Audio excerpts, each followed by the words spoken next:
Now, I know what you're thinking. Depression Quest. Have I not heard of this game before? If the name Zoe Quinn is familiar to you, probably mostly in reference to Gamergate. Here's the thing. I'm not here to talk about Gamergate or anything like that, or what this person did, or what the internet did, or blah, blah, blah.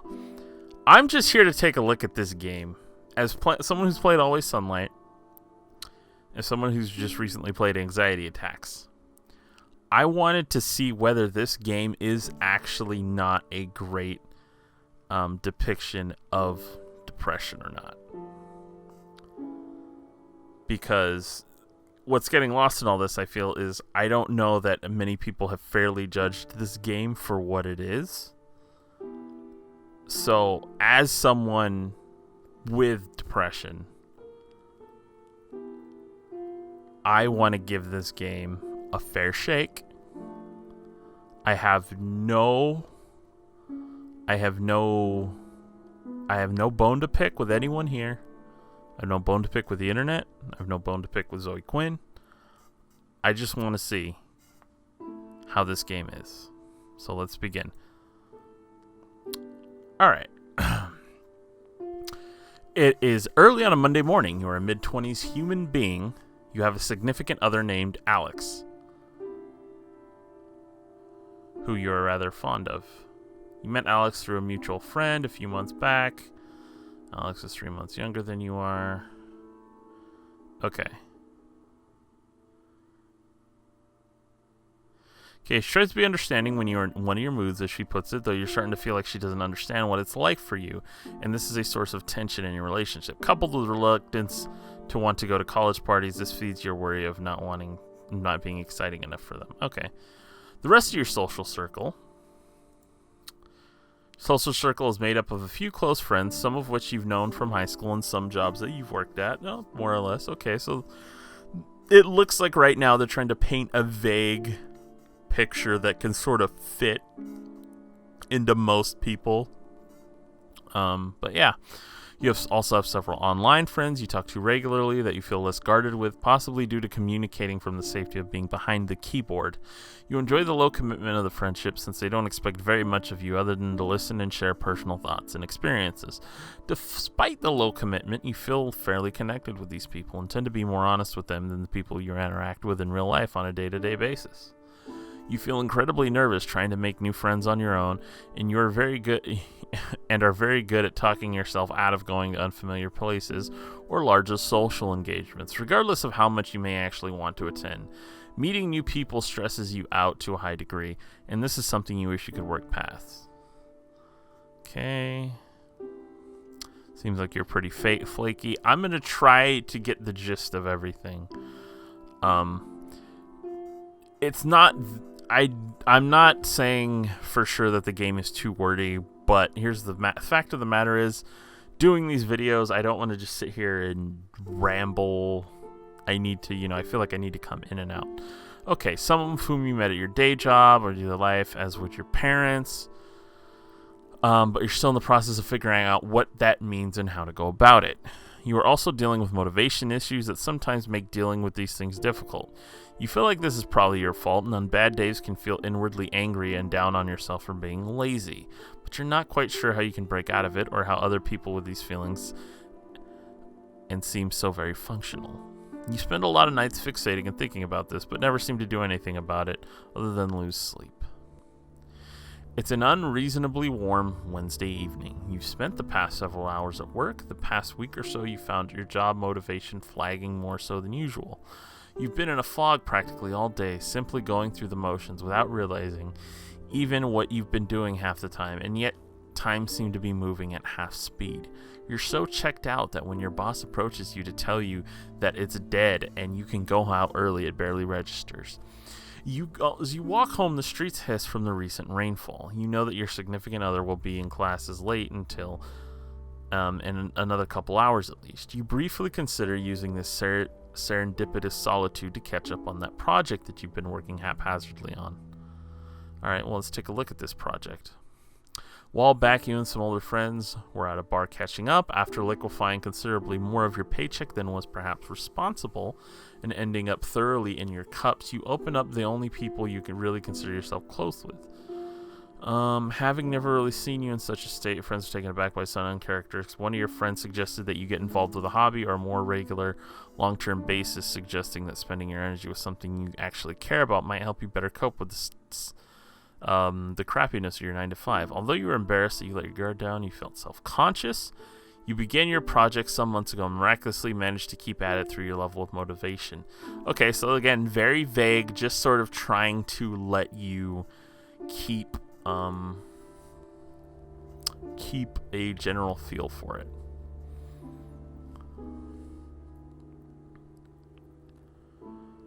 Let's see. You are depressed. Interaction is exhausting and you're becoming more and more withdrawn.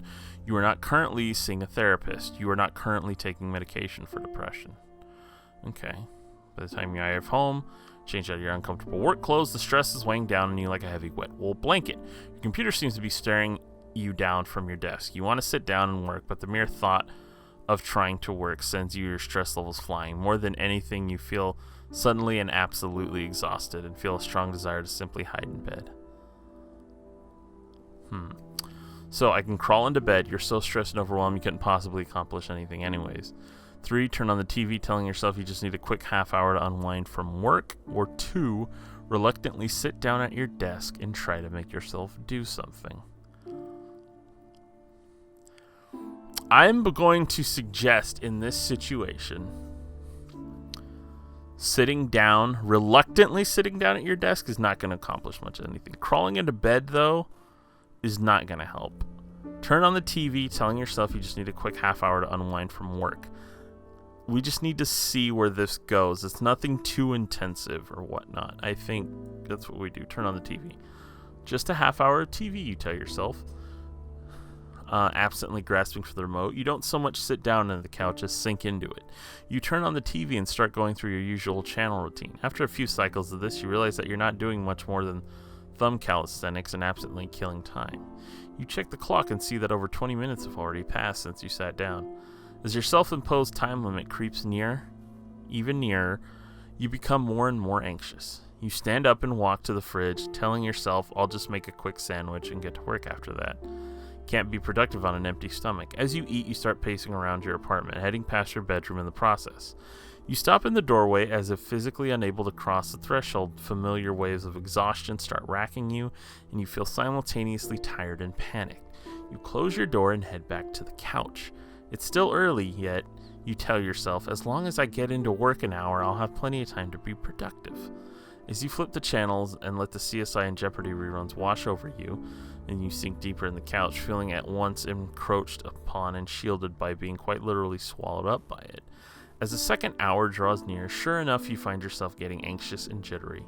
You repeat the fridge pace couch process a couple more times before you look at the clock and realize that several hours have passed. Not surprisingly, you've managed not to get no work done. You crawl into bed, acutely aware of the fact that you have work in the morning and that an opportunity to catch up on your own creative endeavors today was squandered. You're feeling so disgusted with yourself that when Alex calls to talk to you on her way home from class, you simply say you had a really rough day at work and you're trying to rest up before your shift tomorrow. She says she understands and wishes you a good night, though you can't help but notice she sounds slightly disappointed. Ironically, the stress of potentially upsetting your partner compounds with the stress of not having gotten anything done this evening and the stress of having to go into work tomorrow. The buzzing of anxiety in your brain melts together with your body's utter physical exhaustion, and you sink into a semi-hypnagogic, anxious funk, too tired to try and work, but too anxious to fall asleep for several more hours. You're very depressed. You've spent... Okay. You're not currently taking medication. Okay. Alright, so... First thoughts so far. It is wordy. And not everything seems a little long-winded in parts. I think she's trying to give more exposition than's necessary. To whatever. But okay, it's mild Friday afternoon. Alex calls you from one of her classes, telling you that there's going to be a really awesome birthday party tonight at her apartment one of her roommates is throwing. You've hung out with this roommate a few times with Alex, and you get along well enough but aren't particularly close. You don't have work in the morning and have nothing else in particular to do tonight. You're feeling kind of run down, but you have been fatigued most of the time lately. You mention that you're feeling ill because you're not sure how else to explain these feelings to someone else, and say that you aren't sure that you can make it tonight. There's a second silence over the phone, but you swear you can hear the sound of your partner's face fall. She tries to convince you anyway. You haven't seen her this week, and she sounds pretty insistent that you come over. She even drops a few suggestively worded hints that you can stay over with them tonight after the party. What do? You agree to go. You agree to go, even though you're really not feeling social. I will say, so far what I'm noticing is there's some slight audio cues. I don't know how well they'll come over with the commentary, but as playing it, and if you were to play this by yourself and just sort of read to yourself, it actually does help a little bit. So far the sound is actually probably the best part right now. Even though you're really not feeling social. The time to leave rolls around and you grab your overnight bag. Alex's apartment is a short walk away. There are already people hanging out on the porch. Oh, seeing her does make you feel better sometimes, and you hoping that this is the case tonight, even if she does me. Okay. You feel your chest tighten as you approach the building and try to steal your nerves. You quickly find your partner chatting away with a birthday girl, and Alex immediately lightens up when she sees you. I'm so happy you came. I wasn't sure if you're going to make it. A young man taps her on the shoulder, and she turns back to you to apologize and let you know they have something to do for the party. Alex hands you a beer and plants a kiss on your cheek before going off to deal with whatever came up. As you look around, you don't see anyone else you recognize. You can, 1, enthusiastically socialize, which is not an option. Awkwardly stand in the same spot, unsure what else to do. Put your bag in your Alex's room and avoid the crowd there for a while. Cling to the back wall, sip your beer, and wait for your girlfriend to return. Proceed to drink in earnest, hoping it makes you...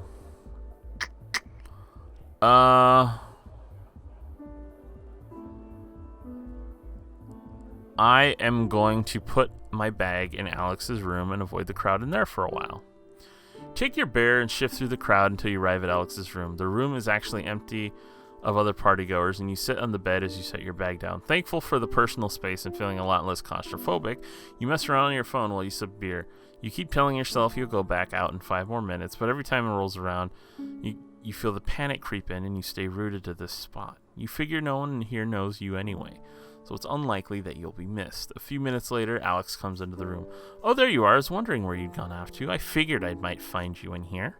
She sits down to the bed next to you, buzzed enough to be slurring slightly. I'm really glad you turned up tonight. To be honest, I really didn't think you'd show. It's really cool you did, really. You know she meant it loving you, but you're not quite sure how you feel about that statement. All right. It's a little afternoon, as in after 12, on a muggy Saturday. Your mother came over for a surprise visit, claiming loudly that she doesn't see you enough. So she decided to invite herself over. As you converse, she walks around your place, and you get the distinct impression that you're being inspected. So what's going on with you lately, she asks abruptly. Taken somewhat aback by this left fielder, you tell... By this left fielder. See, again, I don't know, some of these... I will say so far the writing's not great, and because this is a text-based game, that is a bit of an issue. Oh, let me phrase that. Some of the sentences aren't great. Some of the sentences are like...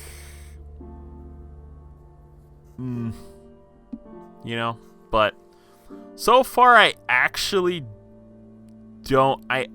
sort of see what they're going for here, and I want to keep seeing it because there's definitely some stuff here that I think is good. Let's see. Saying that you haven't seemed like yourself lately. She gestures the dirty dishes. You haven't called or visited in a while. Your reticence only seems to spur her on more. She presses you. Alex, you're beginning to feel increasingly battered by her sudden well-meaning but overwhelming inquisition. Under her questions, you become increasingly more uncomfortable. You want to be able to explain to her how you've been feeling, but the truth is you're not really sure yourself. Nothing horrific has happened at work with your significant other or friends or anything like that, but all at the same time, you can't deny that you just felt drained and that you're really not here. You wish you could tell your mother these things, but she hasn't been approachable about negative emotions in the past. She's the kind of person who holds the opinion that the solution to any problem is to simply try harder and maintain a positive attitude. A stance that has reared its head in past conversations when you've begun to explore the subject with her. You know she's unlikely to be understanding, and you feel the energy drain out of you when you imagine what would happen if you managed to blurt out everything you are feeling. What do? Do you try to be honest with her anyway, tell her that everything is fine and thanks for the asking, or you can change the subject? Here's the thing, if you try to be honest with her, it seems like she's not going to get it. If you tell her that everything is fine, she's just going to badger you more. Badgering you more is going to make you upset. So you either need to change the subject or you need to try to be honest. But here's what I think. All these times the first option is crossed out. I actually really like that because honestly, it does feel like that sometimes. Like, okay, this is what someone would normally do. Like in the past, they would shake it off and have a good time with their girlfriend at a party. Or, let her know you've been feeling down lately and that you appreciate her concern. That's what a normal, that is what a normal person with a normal, let me rephrase that, with a unhindered state of mind would do. But your mind is hindered with depression. But we're going to try to be honest with her anyway, because I think that's what I would try to do. You tell your mother how you're feeling, despite the initial misgivings that you have thought about doing so. Finding the right words for how you're feeling feels like trying to untangle Christmas lights. Searching for the dead bulb in the cluttered mess, she watches you intently and audibly sighs before you can clearly articulate anything. Unfortunately, she reacts predictably. An attitude like that won't get you anywhere. You need to work harder at getting what you want instead of sitting around and feeling sad about it. Nothing good will happen unless you make it happen. She isn't angry or spiteful when she tells you this. You try to explain it's not a matter of that, but you can tell that you're not getting anywhere. The frustration chokes the words in your throat and you give up trying to push the subject further. She knows she's giving you the advice that makes sense to her and genuinely wants the best for you. However, what she doesn't understand is that it's not simple as somehow deciding to be positive or work harder. It's that those things aren't viable options because of these feelings. You accept your defeat and the conversation drifts onto other subjects. She leaves after chiding you to call her more often and take better care of yourself. You sigh heavily as you close the door behind her, spend the next few hours laying in bed staring at the ceiling. That looks terrifying because I don't know what that is. Anyway, it's a lazy Sunday morning. You are idly clicking around online as your phone rings. Sam, a coworker of yours that you're friendly with, asks you and makes hurried small talk with you. You typically only ever talk to him on the phone when one of you needs a shift covered, so it's slightly awkward. You're waiting in anticipation for him to ask you to come in on short notice when he veers the conversation in a completely different direction. How do you feel about cats, he asks. Mine had kittens a few weeks ago, and I'm having an awfully hard time finding a home for the last one to litter. You don't have any pets, right? It takes you a moment to process this new information, and you're caught off guard as he begins to earnestly try to sell you on the idea of taking the last kitten off his hands. It's not something that you had specifically considered before, and he seems fairly insistent. She's a real sweetheart, really loves people. She's got all her shots and already taken care of, and the vet said she's healthy as a horse. I can bring her over by your place tonight if you're interested. You look around your apartment and try to picture a cat and continues to tell you about how cute she is. You tell him that this is all kind of sudden and you don't have anything for a kitten, so don't worry about that. I can bring over litter box, food, and all that since you'd really be helping me out in fix. It's the least I could do. I just don't want to have to put her in shelter. You can't help but feel like you're being guilt-tripped. You decide to give it some serious consideration. Okay, it does get awfully lonely around your apartment. Okay. Become a cat owner. Decline, you're not in a good enough place to be taking on more responsibility now. Decline, you don't like cats. Decline, even though you'd be totally capable of taking care of it, you're not much of a cat person. Take the cat, knowing full well you can take great care of it. Become a cat owner. You could use the companionship is what I would probably go for. You accept the offer of the kitten and hang up shortly after making arrangements for when your co-worker can drop her off tonight. After hanging up, you worry of you suddenly taking on responsibility that you can't handle and hope you don't make a small animal suffer for it. You're not entirely sure what to expect. Spend the rest of the afternoon researching cat car online and try to think of a name. The evening rolls around and you start startling you out of reading Wikipedia entirely too hard. You take possession of a small, terrified, black and white kitten in a carrier, along with everything you need to start taking care of her. You take her into your bedroom, close the door, and open the door to the carrier excitedly. She cowers in the back of it, and you back off. Feeling slightly defeated, you remember that you researched on introducing a kitten to a new home, and to leave her alone and go mess around on your computer, hopefully checking over your shoulder every so often to see if she has come out yet. She hides inside her character, periodically making sorrowful cat howls long enough for you to start worrying that she already doesn't like you. But by the time you go to bed, she's curled up at the foot of it, eyeing you nervously before falling asleep. Over the next few days, you gain her trust, and she begins affectionately following you around, sleeping on you and hopping up on you anytime you sit down to do some work. Next. So it seems like the cat helped. It's late afternoon, and quitting time is just around the corner. Bright, clear day is giving you a way to still. Temperate evening. You can hear your coworkers just before the end of your shift. You get a call from Alex. It seems a group of your mutual friends are heading out to a nearby pub and dinner and drinks to celebrate the week. They want to know if you'd like to come on. You tell them to tell you're emotionally exhausted. You encourage her to go and have a good time.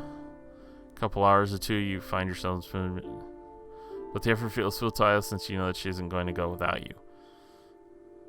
You're on the couch watching Netflix, box of pizza, Netflix and chill. Anyway, as you look across the couch, you start feeling bad about effectively forcing the two of you to stay in tonight again. While you are always appreciative of your partner's efforts to take your feelings into account and help make sure you're socially comfortable, you sincerely worry that you're holding her back from enjoying a more fulfilling relationship.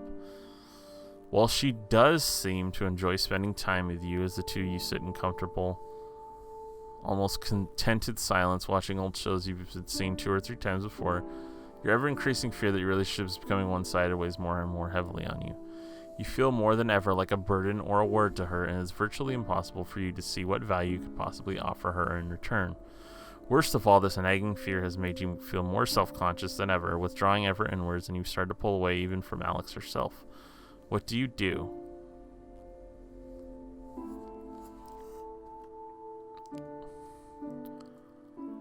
You ask Alex if she's happy with her relationship, I guess?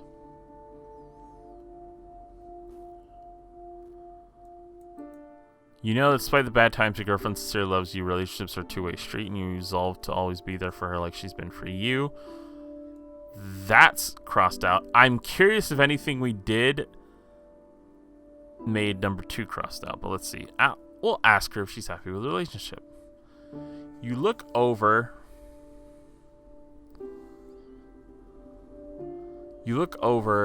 at Alex, who hasn't noticed you watching her yet, and you try to parse the expression on her face.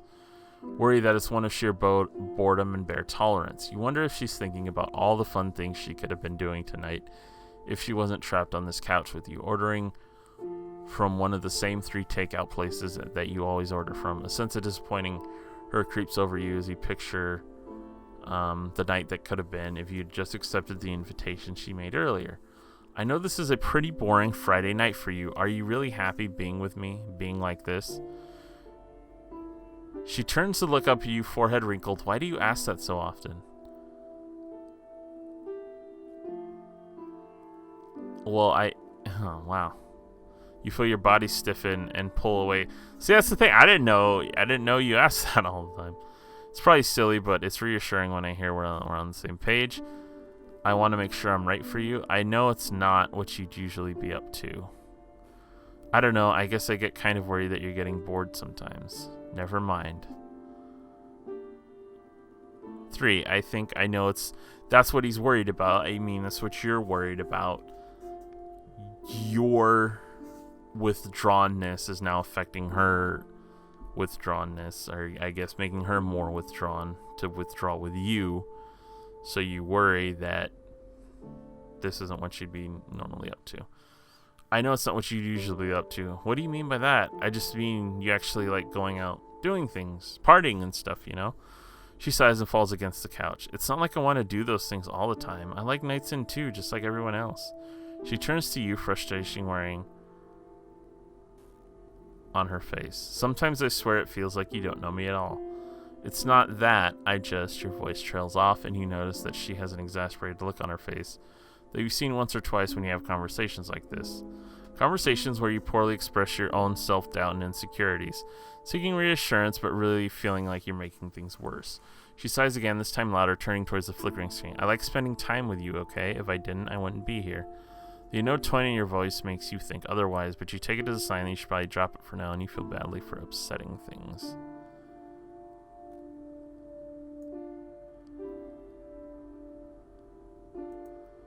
That didn't go well. It's a breezy Sunday afternoon. You've allowed Amanda, an old friend from school that is in town the weekend, to talk you into leaving the house for coffee and ketchup. You meet her... Coffee and ketchup. Coffee and to ketchup. You meet her in a small coffee cafe and talk about what you've been up to since you've last seen each other, and you can't help it but feel like they're a lot more accomplished and interesting than you are while listening to them talk about their life after school. When it's your turn to brief them on your activities, you feel anxious and ashamed and give a very abbreviated version. You try to talk about your job as little as possible, and you feel incredibly boring while you describe it, despite her expressing sincere interest in you and your life. Amanda has known you long enough to read your mood and tone of voice. She leans in to ask you a question while gently touching your hands and look at genuine concern on your face.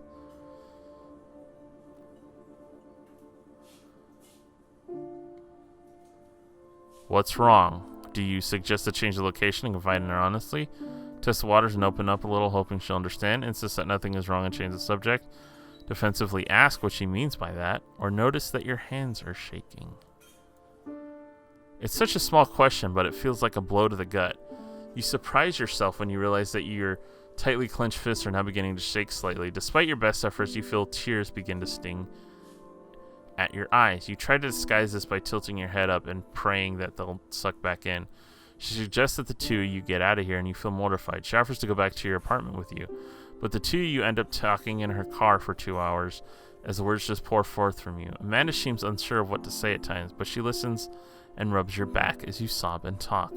She asks if you've gone to a doctor about this, and you admit that you haven't. She mentions that her mother is seeing a very good therapist in town and offers you to ask her about it.